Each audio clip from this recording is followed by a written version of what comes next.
Today we have a co-host here with us, Prisma. She is a biology school teacher. Do you want to tell us a little bit more? Sure. Hey guys, my name is Prisma Lopez. I am a biology ninth grade teacher at Sandy Creek High, and it is an honor to be here with Monica. And today we also have the honor of presenting Kevin.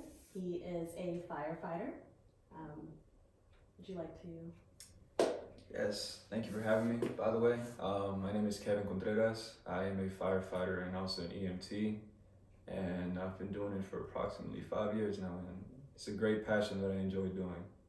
So tell us more about you. Where did you grow up? Were you born here in the US?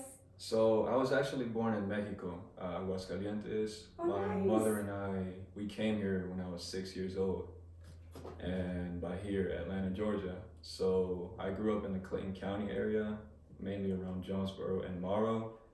I attended local schools. So growing up, I had two older brothers. We were kind of close, but more than anything, everybody was doing their own thing. My parents were working, my brothers were at school, and it's like a significant age gap, so it was about 6 years, 7 years. So, I just stuck to my studies, hung out with the kids around the neighborhood, and that kind of introduced me to networking and figuring out the things I like without having some sort of someone watching over me like a hawk. But my parents were very, very loving. They provided everything that they could at the time. Being immigrants, we have a little bit other type of barriers opposed to people who were born here.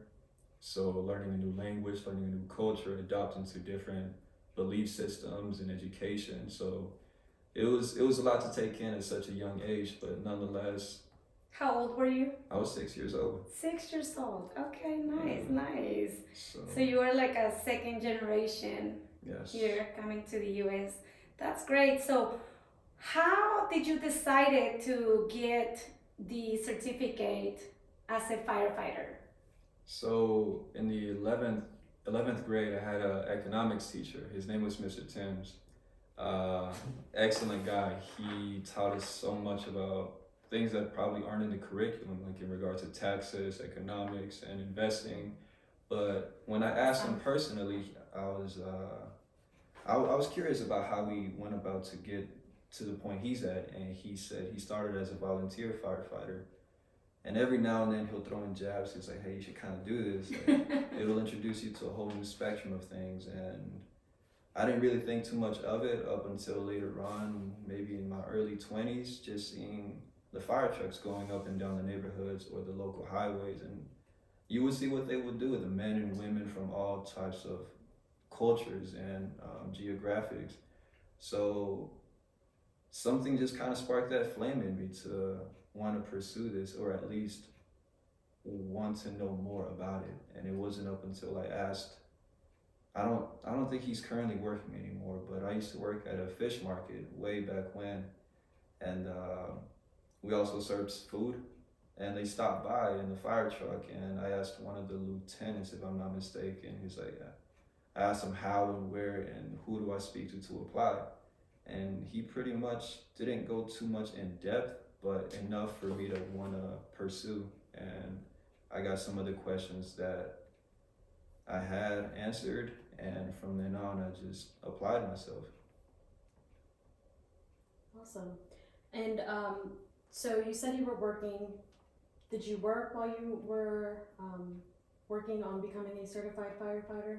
So the department with whom I got hired with was Clayton County. Clayton County and other neighboring departments, especially bigger departments, they will pay for your training, and they will pay you as you are being trained. That's great to know. So for people who may be discouraged about, I can't leave my full-time job Wow. and have family responsibilities, these departments will pay for your training. That's a game changer because a lot of people, Kevin, as you already know, when they get out of high school, they need a job. So knowing that you can actually go to your local county and be connected with them and possibly get paid training, I think it's huge because it's a huge factor as of why people, and they pay for the training and everything. Everything is paid for. You can go out of pocket if you would like, but usually they just have a short contract, which would be roughly about 2 years. But that it just varies from place to place. But nonetheless, Which is fair. it's fair. Yeah, It it's is. fair. If they're giving you the training and paying for it, it's I think it's really good. Yes. How long was your training process? How long was that? So the Fire Academy was approximately 13 weeks. Okay. 13 weeks. I did my training during the winter. It started in actually the day after Thanksgiving, November, and it ended in February. Yeah, so about 13 weeks roughly is what the time frame. It depends on the state, Okay. but for Georgia, it has to be 12 to 13 weeks depending on the curriculums. Okay. Do you have to pass a test when you're done? Yes. Okay. So there are all sorts of tests. There's always a test. There's always a test. There's always a test. For every certification, there's Yeah. always a test. So is this a test locally with the county or a state test? It's a state test. Okay. So you have to pass the county test, and they will see if you have the knowledge and all the qualifications to see if you can pass or take the state test. Okay. And they pay for the test, or you have to? Everything is paid for. Oh wow. Everything is paid for. Physically, what do you have to do physically during these 13 weeks? What don't you have to do? They push you through like your whole physical ability. Like they push you to your limits. And it's all controlled. You know, Okay. they won't make you do anything that would put you in any sort of harm or danger.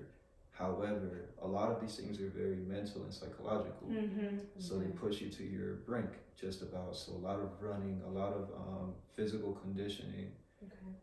If you have fear of heights, they will put you through that test as well. So we have, it's a lot. So they set up a fire ladder, well, a fire engine that's also a ladder truck, and these things can sky high up until anywhere from 95 feet to 105 feet Wow. high. So they have you go all the way up there, and you're secured. You have a belt that you can secure onto. But it's scary stuff to a lot of people. I didn't know. I thought I was uncomfortable with heights up until I tried them. Okay, it's not that terrible. But it was a breezy day, so it was starting to sway. So I'm like, okay, this is different. Claustrophobia, they push you through those type of tests with like being in confined spaces, and the gear that we wear is kind of snug, and we have a mask, so you kind of don't see all your peripherals. So it's all sorts of physically demanding tests, but nothing that is impossible. Awesome. I love that. Nothing is impossible. So while you were doing this, while you were working on your, while you were being certified, you didn't work, you were being paid. So how did you manage it all? How did you manage that time? Was it the hardest time that do you think this training was? Honestly, I think that training and everything that I've been put through made me not just physically stronger, but mentally stronger. It showed me what I didn't think I was capable of. And you're always running, you're always doing push-ups, you're always being pushed. So in terms of that context, the objective is to see if you have it in you. If you have the heart and passion for it, how bad do you Push want yourself. it? Yeah, how bad do you want it? How bad do you want to get to this point? And a lot of people dropped out because they felt like it wasn't for them. And a lot of us stayed as well. So it just depended on the mindset and what you want. And at the end of the day, it's based on what you feel like you're capable of doing. So it's nothing wrong with figuring out that might not be for you, but at the same time, get your feet wet, see what you do like, see what you don't like. So Thank you for bringing that up, because that's part of the reason why we are doing this for careers, because there is a big difference between having a job and having a career. And having a career, it actually builds your confidence. it does. But you just touch on something else, like what how it builds your mindset through the period of time that you are doing it. And I can compare it to other type of tests that we all have done for maybe other certifications, and then it becomes a mindset game. It does. It's almost like, am I gonna push through this? And you can see the end, and it's worth it. So I'm glad that you brought that up. So can you tell us, what was your first year like? Like, okay, you got your certification, and I really like that it's 12 to 13 weeks. Yeah. Yes. That's amazing. Yeah. So if anybody's like thinking about this career, it's not long. Absolutely. I mean, 3 months, time goes fast. Yeah. So you got your certification. What was your first year like? My first year, it was different. It's always going to be different. Did you go from the fish market to?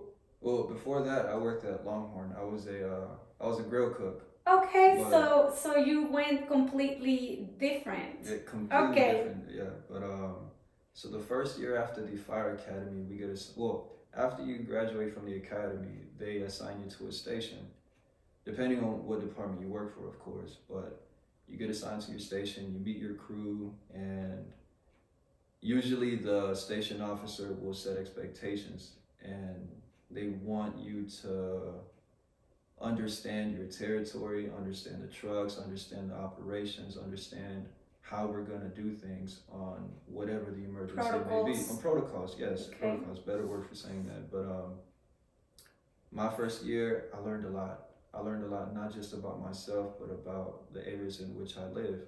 And I learned a lot about building constructions and sprinkler systems and auto vehicles, and just so much, like how weather determines how it can affect fire and Oh wow. wind and temperature. So Very interesting career for you then.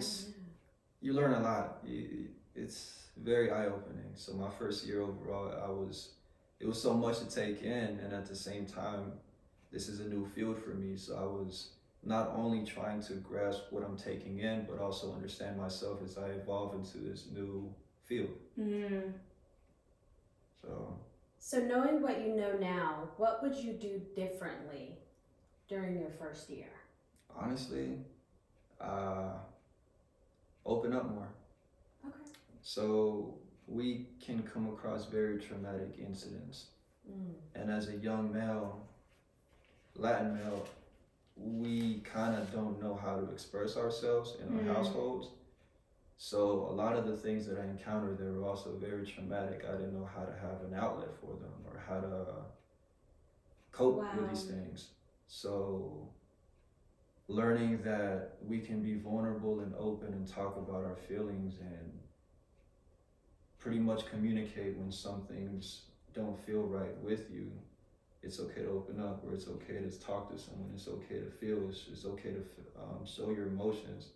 So that's something that I would go back and apply more of, but nonetheless, I don't regret the steps in which I handle things, because of those struggles, I learned and developed the skills that I know now. And you were pretty young, right? Like in your 20s? I was 20? 20 years old, yes. 20 years old, yeah. That's great. So what were some of your challenges that you faced during the beginning? Like, what was your greatest challenge? My greatest challenge was discipline with myself. Don't we all?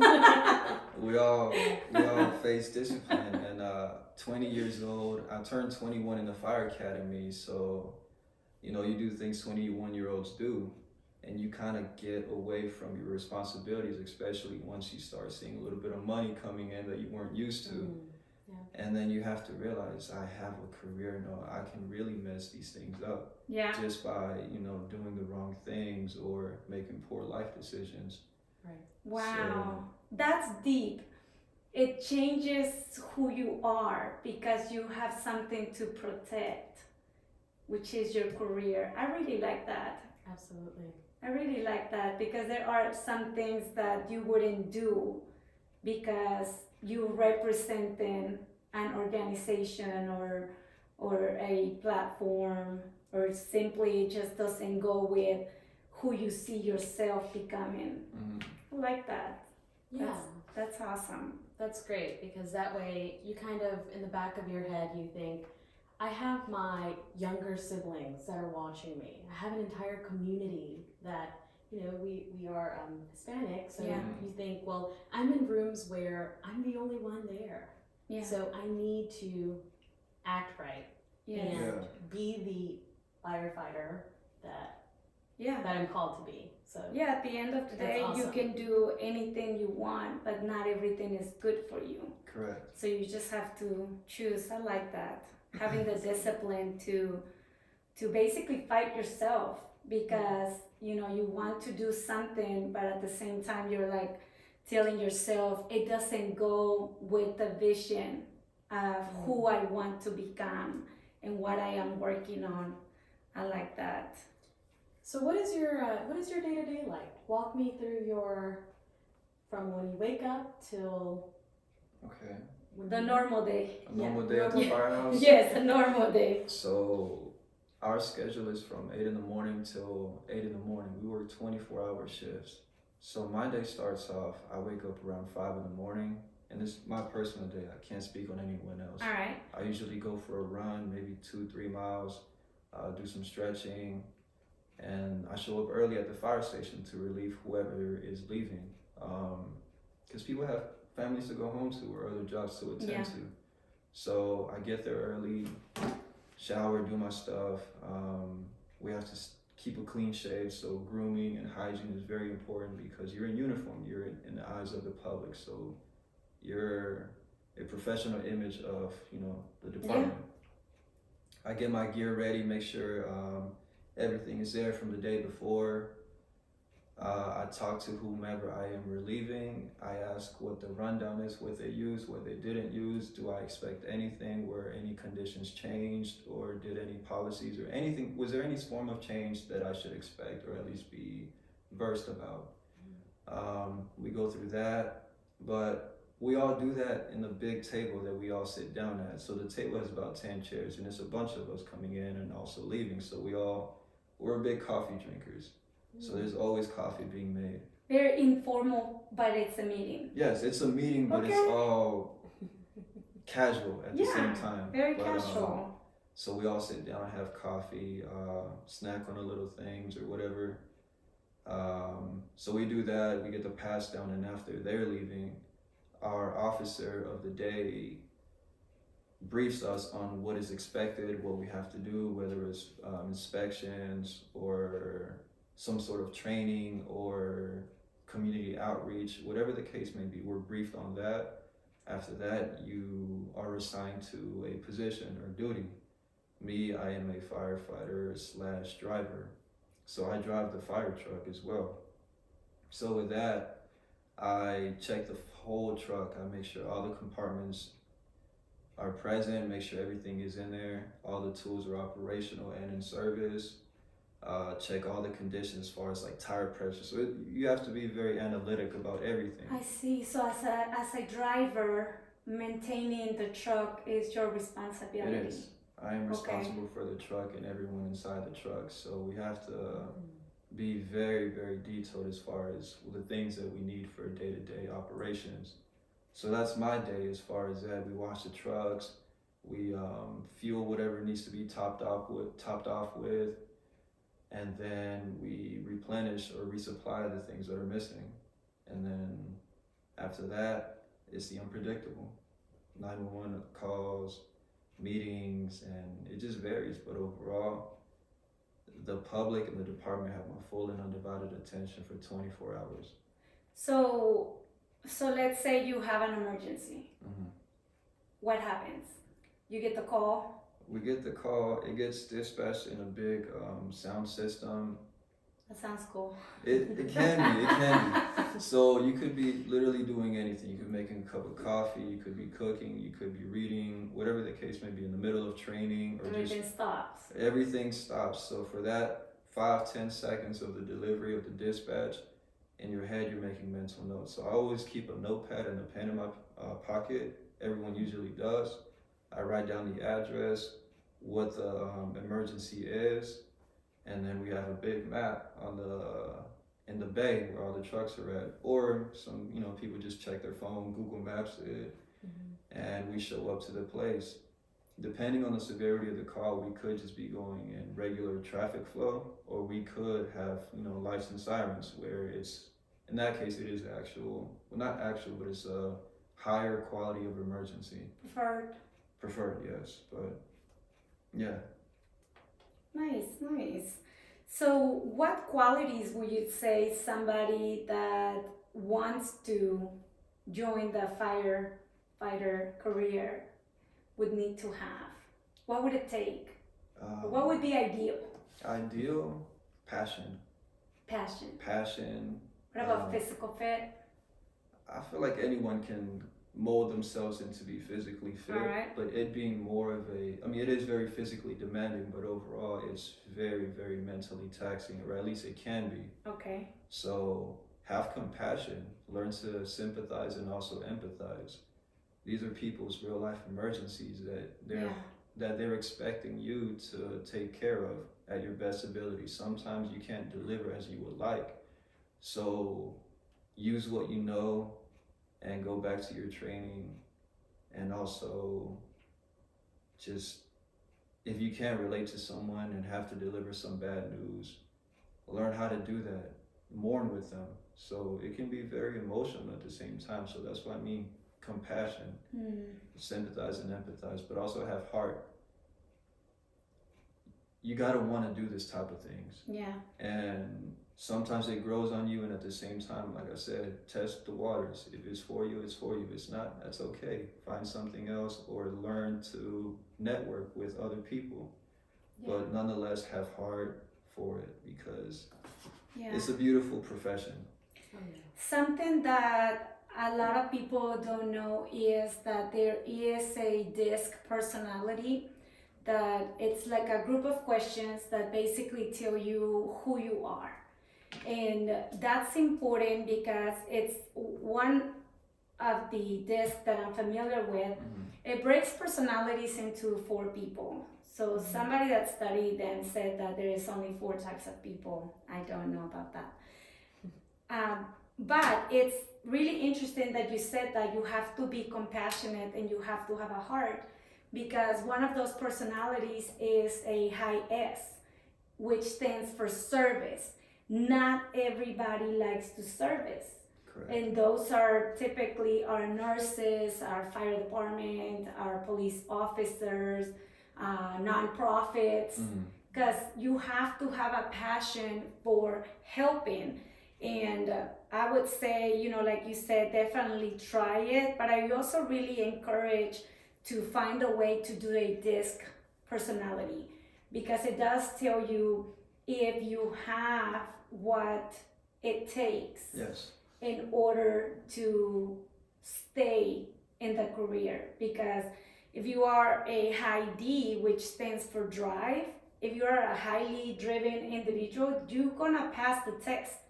And you're gonna go through the training only to find out that you don't necessarily like public service, because you are part of the first responders, which it takes a lot of compassion, which is not a high quality of many people. So that's one of the things that we're going to talk about a lot during this career month, and is finding the type of personality. So you touch on that. It would be a high S. If you do the DISC with letters, it's the high S that you gotta have in order to lead a nonprofit, or to be able to work in public service or in a hospital. Because in a hospital you do a lot of servicing as well, and you also have to deliver sad news, mourn with people, and maybe sometimes just sit down and pray with them. So tell me about the average income. Like, let's say somebody that is watching is considering and thinks, okay, I think I'm a high S and I do have service in my heart. I love the idea that it's only 12 to 13 weeks, but how much am I gonna make? Like, what's the average? The average salary currently in the Metro Atlanta region is, I'd like to say, between $42,000 to $50,000 salary, and Okay. that's just base pay as a regular firefighter. So what are the opportunities for growth since that's the base pay? What would you have to do in Mm. order to increase the income? So take classes. There's so many classes based on the curriculum. Like myself, I've been taking classes in order for myself to become a sergeant. Okay. And so I was base firefighter, then you become an engineer slash driver, and then you become sergeant. After sergeant, you become lieutenant. And within all these promotions, you get pay raises as well. So lieutenant, captain, battalion chief, chief, and then it just branches off into different spectrums. You have fire marshals as well. So it it branches off into a lot of different things, and depending on how driven and how motivated you want to be and how far you want to go within this career, you You know, will I'm go up finding there. that it's no different from other careers. Like you are your own limit. Mhm. Yeah. You get to choose how far you want to go, and in any career is like you are either the only person that is limiting yourself or you are the person that is pushing through the path to always ask yourself, so what's next? What's next? Like what else can I do to Mhm. grow? So let's say you're a firefighter right now, but let's say you want to branch out into other fields. Mm. What are some other fields that you can look into other than firefighter? Yeah. So you have fire marshals, which still kind of pertains around that same umbrella, but you fall more into investigation and all this stuff. Okay. So, causes of fires and whatnot. You can also become a fire tactical medic, which those usually work with SWAT teams and, interventions and whatnot. So Oh, you're there as nice. backup for medical support. Okay. You have wildland firefighters in different regions of the country, which, is very demanding, and it's one of those jobs that not everybody does. However, it's just as passionate and beautiful, and you have to be very driven for. So, yeah, and if you want to just kind of do a little bit more of the relaxed side of it, you can do business inspections. A lot of people get paid for, well, there's a lot of companies where buildings, new constructions have to be certified, and you have these people that go above and beyond to make sure that everything is up to code based on the region and the district. So you can do that type of those type of details as well. Okay. So when I get my tank inspected, the people there have to have a certification. Yes. Okay. See, we learned. Yeah. Sprinkler systems, Yeah. all of the above. It gets inspected by someone with that type of education and those credentials that at some point they might have been a firefighter. Oh wow. And then they can go and open up their own business and just inspect Yeah. those tanks. Wow, that's awesome. I love that you can become a firefighter, make a difference, and then if you choose, you can branch out and form your own business and do more than what you expected to. So that's Mhm. awesome. Um, so what is driving you to be your best? Myself, me, like I said, That's a good answer. I'm an immigrant. I migrated here at such a young age, and I'm trying to create a legacy for my family tree on and on. I have a young nephew who's he's one of my biggest fans. Like he's always coming by with my brother, and he'll just want to be involved. And not just that, but I look around and people have questions, and nobody like myself. I didn't really have anyone to go to ask about this profession up until it kind of went above and beyond. But nonetheless, it's just create a legacy. I'm my biggest critic, but I'm also my biggest inspiration. Um, I have had a lot of mentors and a lot of good coaches and advisors in every aspect, but nonetheless, I want to do something I'm proud of and something that future generations can say is like, oh, my grandfather was a firefighter, he was a captain, he was a chief, he did so and so. and he came from a foreign country and he started and did all these things. So just that, I want to create a big legacy, and not even for financial aspects, but just to give people an idea that there's more that you can do other than just the normal things that your parents have done. So take a chance. Yeah, you're Absolutely. setting the bar. You're setting the bar for the people in your family, and it's an inspiration for them as well. Especially your drive to continue the education. That's really good. That's really good to hear. What advice would you give to a young man that is looking to pursue this career? Be vulnerable. Understand that not everything is going to be how it's painted out to be. So be open to criticism. Be open Yes. to learning. You don't know everything. I And love that. Yeah. You don't know everything, and even if you have covered it multiple times, there's so much more I perspective love to it. that. So be open to criticism. Be driven. Not only making your family proud, but make yourself proud. Do something that you feel that it satisfies you, and not just a monetary and financial aspect, but just something that actually gives you a purpose. And the thing is that when you choose something that you love, the rest comes with it. It does. Because you thrive and you escalate. And sometimes choosing the wrong career gets you stuck there because, first of all, you don't like it. And then you get discouraged because you're not making more money, but you're not making more money because you don't even like what you're doing. So it's hard to grow and to thrive when you don't choose something that you like. And I think that's very good advice for not just for young people, for everybody. Yeah. To choose a career based on something that you really like and enjoy, that is going to give you the joy and the pleasure. And I'm glad that you touch on being vulnerable, because that's key when it comes to growth. A lot of times we get defensive when somebody points out a weakness or something that you don't do right. Yeah. And I was listening to a speaker one time, he's a psychologist, and he said, sometimes the person that points out your imperfections will embarrass you because you don't want to be, it's an insecurity and you don't want to be called out. And he said, even if they do it in front of people, which is not the proper way to do it, but he said, if you take it and turn it around and change yourself, they did you a favor. Yeah.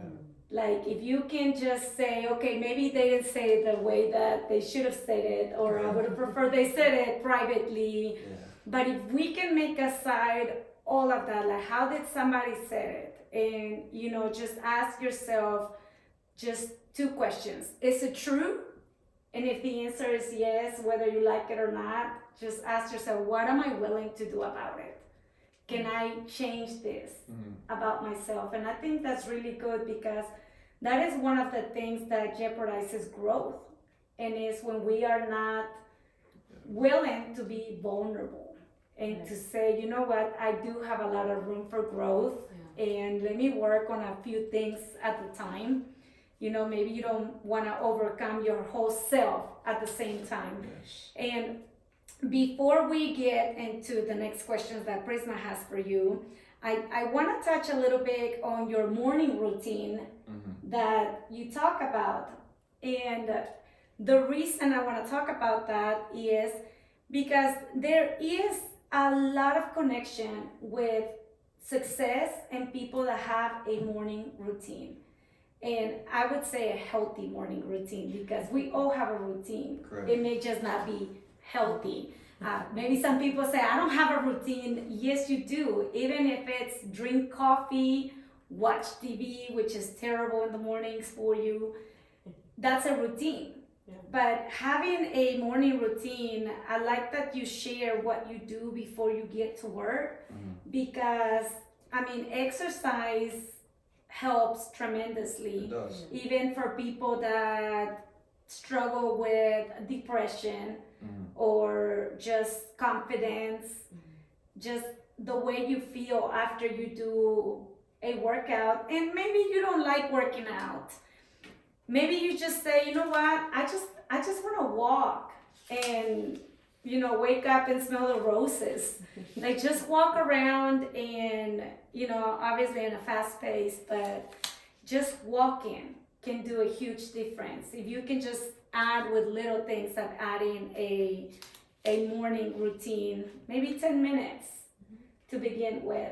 Mm-hmm. But thank you for sharing about your morning routine. I like that.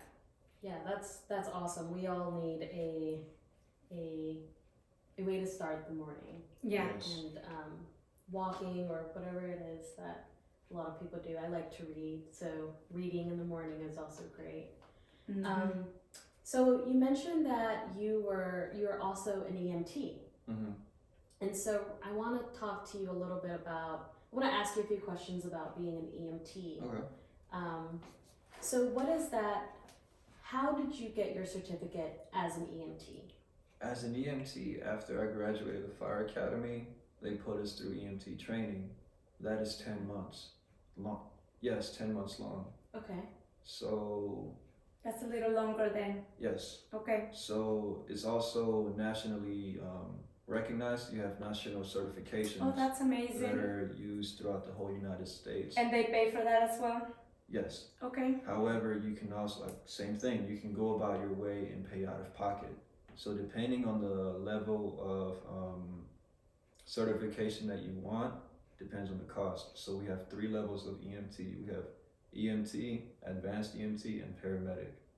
And as you go, it's just more responsibility, more interventions, and with more responsibility, there's also higher pay. Yeah. But also higher, Mm-hmm. just overall responsibility. Okay, awesome. So you're working as a firefighter slash EMT. Mm-hmm. What is it like working as an EMT? Individually as an EMT, it's a little bit not too different, but it's still physically demanding, mentally demanding more than anything, because you're strictly focusing on medical calls instead of fire related calls. So you see all sorts of things, no different than what we see, but as an EMT, you're the ones transporting these people. Mm-hmm. So you're in the back with them with whatever the severity of the case may be. So empathize, empathize, empathize, empathize. Have compassion and have the heart to want to do these things, because a lot of these things will make or break you. It can be very devastating, and it can also be very heart-filling. So finding that middle ground, it's very important. So as far as there's a difference, there is with the responsibilities, but nonetheless, mentally and physically, it's not too different. Awesome. So I wanted to just clarify to some people that may not know, but in the state of Georgia, Mm-hmm. we have in different counties, you're either hybrid Mm-hmm. or completely firefighter. Can you just explain Yes. the differences? So with whatever department you choose to be with, most fire departments here in Metro Atlanta area and throughout the United States almost are hybrids. So you are a firefighter and an EMT, and together at the station you have either you have a fire truck and an ambulance. The people and personnel that are inside these or that are assigned to these apparatuses are hybrids. So everyone does the same thing. If we all go to a fire, everybody goes, and everybody has the same qualifications and responsibilities to do whatever task is given to them. So hybrid departments have kind of grown larger since the beginning of the fire service and EMS service. Okay. Okay. So when you go in as your shift and you pick up these calls, Mm-hmm. you have no idea what call you're going to pick up. It could be something as light as somebody being injured, Mm-hmm. or something as big as a house being on fire. Correct. And so whatever the call is, that's the vehicle and Mm-hmm. kind of what you're going to do. Yes. So exactly. Depending on the severity of the call or what the nature of the call may be, depends on what apparatus is being dispatched to. If we have something with a little bit less of a minor emergency, the fire truck will go, and it's manned by 3 to 4 people. If it's an ambulance, if it's a call that requires, and automatically you will, when it's dispatched, you kind of get an idea and they paint a picture of what's expected and what resources are needed.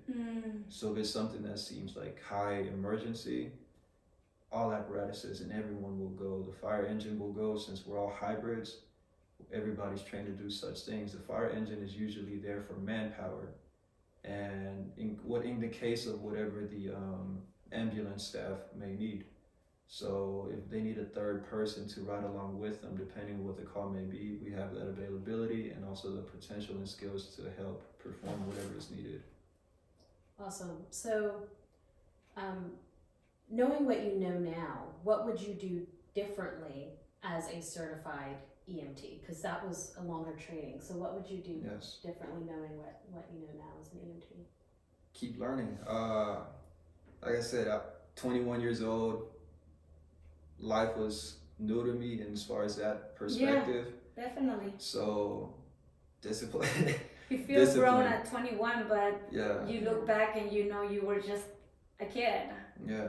So discipline, because I didn't understand I understood how important it was, but I didn't realize that I need to actually pay attention and 2,000% apply myself. You can't give the bare minimum with these things, because these are people's lives that are in danger or that need tending to. So it's not something that you could just give your minimum effort to. No, you have to give your full and absolute effort into it. These are people's lives that are in danger or that need help. Wow. Treat these people like they're your own family members. If your grandparents are going through some sort of crisis or emergency, treat those people like you would expect someone to treat your grandparents with this full attention. So reciprocate that energy towards these people, and just I like that because everything that Kevin is saying literally falls back. Like, I'm in business, but giving your best is vital in every profession. Yes. I mean, what comes after, it's a game changer. I mean, you can see people that come in and they winging it, and you can see the lack of discipline, and you can see how easy it is to stay on the same place. So I mean, the advice that you are given to just show up and give always your best, because you are dealing with life-threatening emergencies. And speaking of that, I'm curious, and I'm wondering if the people that are listening to this are curious as well. So as a firefighter, what do you respond to versus as an EMT? Let's say I just got out of the academy for 3-month training. I'm not an EMT. What can I do, and what can you do that I can't do? Okay, so as a department that's strictly fire department, expect to just do mainly house fires, car fires, hazardous materials incidents, as far as like a spill of a tanker truck somewhere on the highway or any of these things. Business inspections, fire hydrant testing, vehicle extrications, as far as maybe a car rolled over and that person is trapped inside. You have to get hands-on and do these things, because you learn the as a firefighter you can do that. As a firefighter only you can do that. Okay. Yes. So yeah, pretty much that. Fire emergencies, vehicle emergencies, and environmental emergencies is what we respond to as a strictly fire department service. Can you give us some examples as an EMT? Like, what are the emergencies that you respond to? So as an EMT, you tend to mainly medical emergencies. It could go anywhere from someone having a bad headache to a stroke or diabetic crisis or gunshot victims. And it can get a lot more darker as far as suicides and homicides. But overall, any type of medical emergency or even psychiatric emergencies, even then, yes. manic episodes, behavioral crises, all of the above. So you were trained to recognize and intervene with all sorts of emergencies that pertain to medical assistance. Wow. I see. So, and I'm just thinking right now, like in my neighborhood, I have seen sometimes the fire department come into a house that is not on fire. So it could be somebody being ill. Yes. And how do they decide? And I'm just curious, like 911 call, how do they decide I'm sending the fire department or I'm sending an ambulance? Or are they both being dispatched? It's just who gets there first? Correct. Okay. And it also depends on the region and district that you live at. Like if you live in downtown Atlanta, the fire department will show because everyone there is a hybrid as well. Okay. However, Atlanta Fire Department does not do their own ambulance transports. They have Grady to do that. I see. So the fire department will show up to stabilize, pretty much is the best way I can put it, to stabilize whatever the case may be up until the ambulance shows up. And that makes sense because I have a fire department like 3 minutes from my house, so that they probably always get there before the ambulance. yeah. Okay. Awesome. Okay. That was just a question out of curiosity. Absolutely. I'm sure some people want to know, like, you know, what am I going to be doing if I choose this career? That's really interesting. So is the base pay for a firefighter that it's an EMT changes once they become an EMT? Yes. Okay. So when you finish the fire academy, they start you off at a base pay of whatever that certification may be, whether it's strictly fire or strictly EMT. Okay. So once you get both credentials or you go above and beyond and get more credentials, then that's what dictates your current salary at that level. Okay, I like it. So let's say somebody is watching us and they say, okay, I want to pursue a career as a firefighter. What do they do? Can they just like show up? Is there a certain time that you recommend to go? Do you ask for an application, a link? Do you go online? Like, what's the first step? So the first step will be know where you want to work at. If you live in a more rural area and you want to apply to your local department, understand that it may be smaller and the call volume may not be as big. And if you live in a more suburban or urban type of environment, understand that you will have more things to tend to. So that's right, because at the end of the day, if they take the pay training, they are committed to years. So that's important to choose where you're going to commit yourself to. Okay, absolutely. That's good. And again, that contract, it varies depending on department, but definitely understand where you want to work at. Check job listings, understand that the pay may be depending based on the region as well. Yes, definitely. And my biggest resource was actually YouTube. So in YouTube, I learned, well, not just learned, but it gave me an understanding of what day-to-day life is like in the fire department, and not just from my local region. I looked up departments in Colorado, the Carolinas, California. That's commitment right there. So it's just understanding what these men and women do on a day-to-day life. Yeah. And it's everything varies depending on where you want to go, but so you go in person, online? So like, you go online. You can make you a go phone. online. You can call the departments and ask if they are hiring. And usually a good resource will be Indeed. So on Indeed, you just type in fire department recruit, no, firefighter recruit, and recruit is a key word because they're looking for men and women to hop on a board that have zero credentials. So pretty much starting from zero as far as like in that service. And that's what I was. I had zero credentials. They trained me from the bottom up to where I'm at now. And so that would be a good question. How high is the demand for a firefighter? Say high? It's very high right now. Okay, so somebody that is watching has high probabilities picking up the phone and being told, yeah, come on. Yeah. Get your resume ready, get your cover letters ready, get your references ready.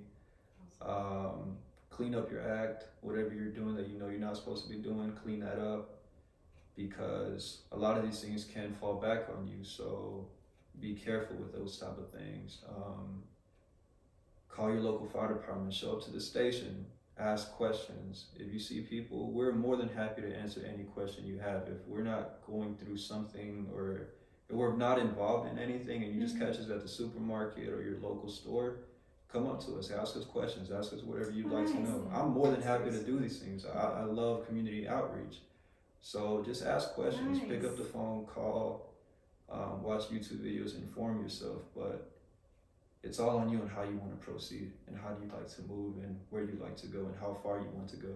Yes, yes, and I think that we touch on that a lot, and it doesn't surprise me of how you have to take responsibility for your growth, for your goals.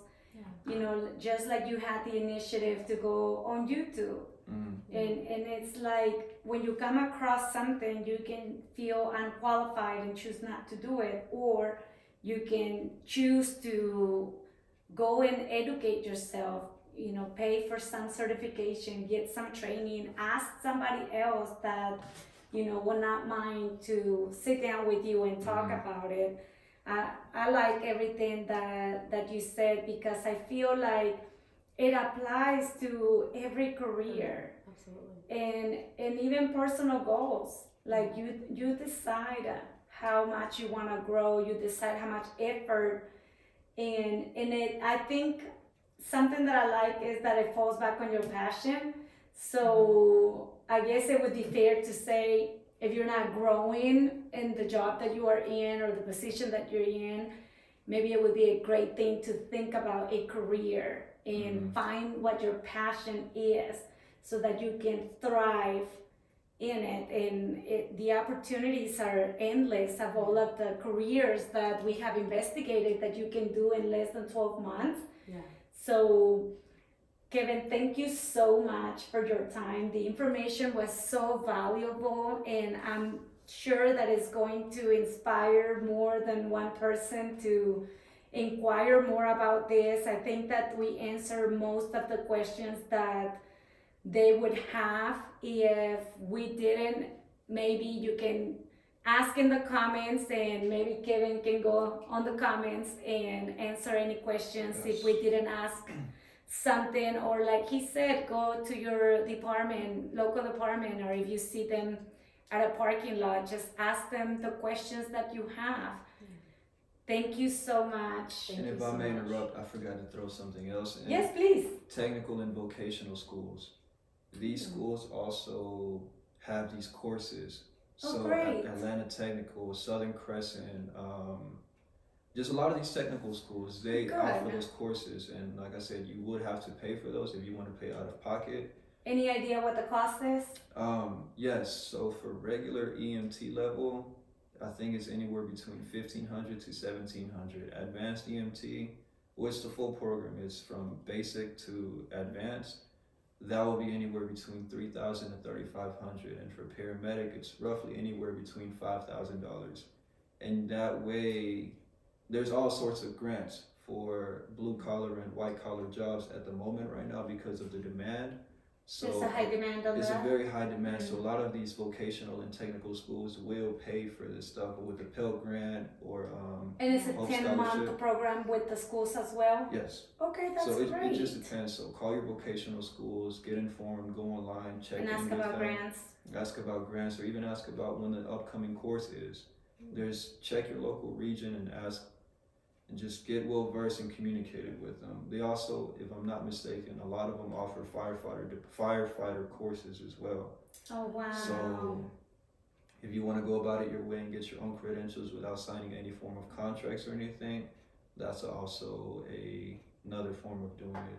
That's awesome. So one more question, since you talk about the other schools that offer this, let's say somebody goes to Southern Crescent and becomes an EMT, but they don't want to work at the fire department.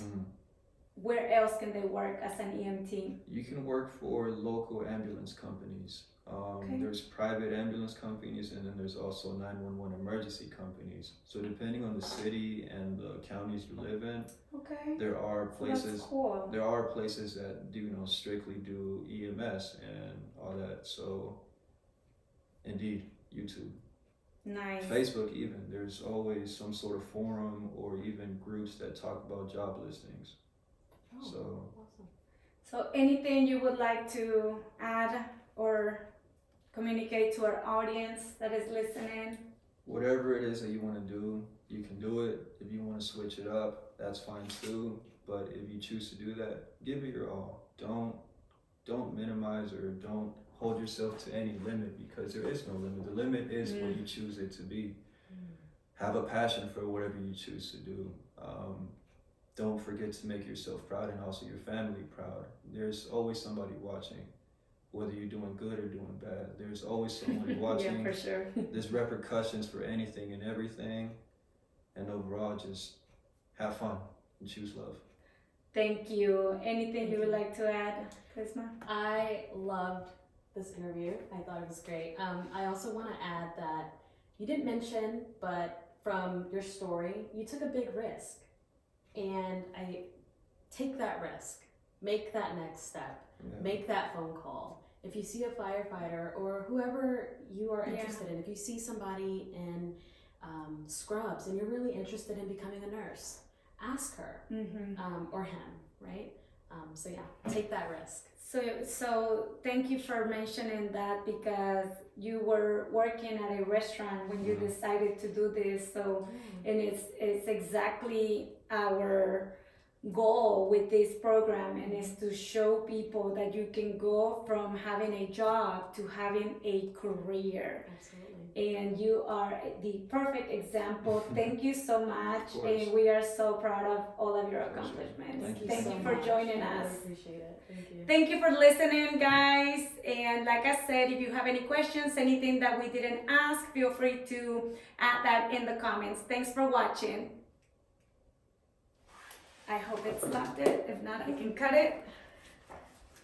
Whew, it was good. You guys were good on volume. I didn't feel the need to like come over here and be like. I'm like, it's still not stopped.